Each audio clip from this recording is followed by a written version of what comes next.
Thanks for joining us on World Now.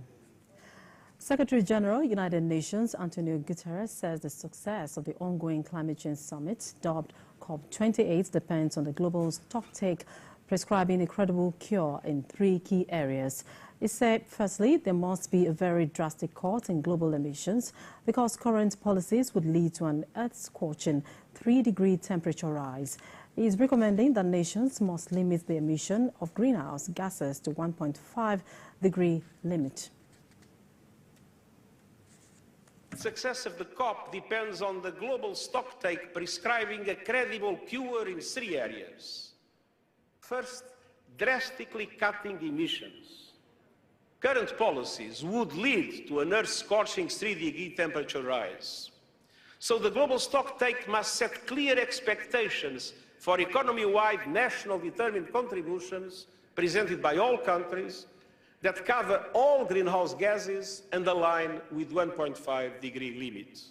Unless we rapidly repair and restore nature's unique economy based on harmony and balance, which is our ultimate sustainer, our own economy and survivability will be imperiled.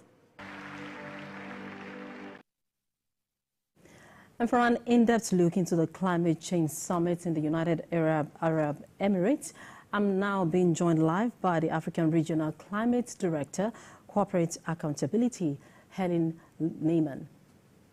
It's good to have you join us at this hour. Thank you. It's good to have you too. All right. Sorry for any background noise.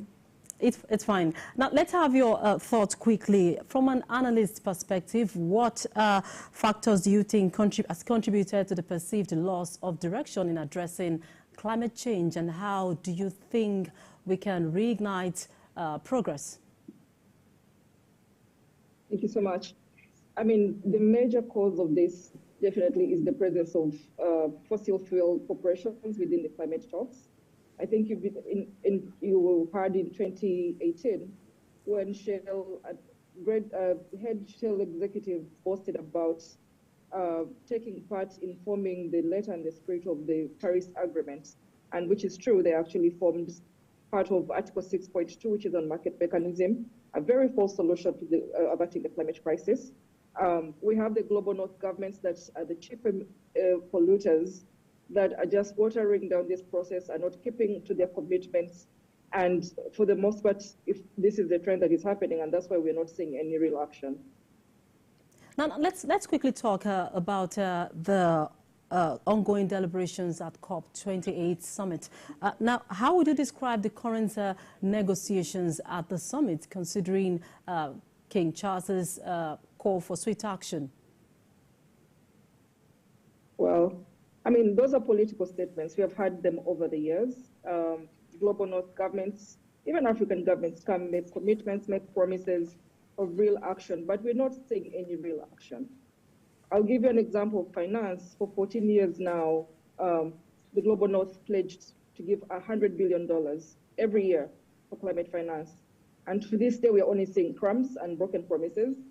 We're seeing false solutions like market mechanisms, which they are using this as an alternative to climate finance by bringing fake and useless projects into the global south governments in African countries to avert their carbon emissions, and all these are false solutions. And so for me, I don't find hope in any statement that a politician would make. We want real action, and we want it now, because people are dying. The climate crisis is real, the science is real, and people are not taking this seriously. They're just making political statements without any real solutions. Now, let's also talk about the recommendations made by Secretary General, United Nations, Antonio Guterres. He's recommending that nations must limit the emission of greenhouse gases to 1.5-degree limit. What are your thoughts on this? I mean, that is the ideal, and that is what a climate talk is supposed to be about, and that is what we hope governments will do. Unfortunately, they're not doing that. If you look at most governments that are saying they're pushing for net zero by 2050, or any corporation that is saying net zero by 2050, and you look at their projected plans over the years, you see that this is not their plan. They're planning to expand their fossil fuel territories. They're planning to produce more, fossil fuels.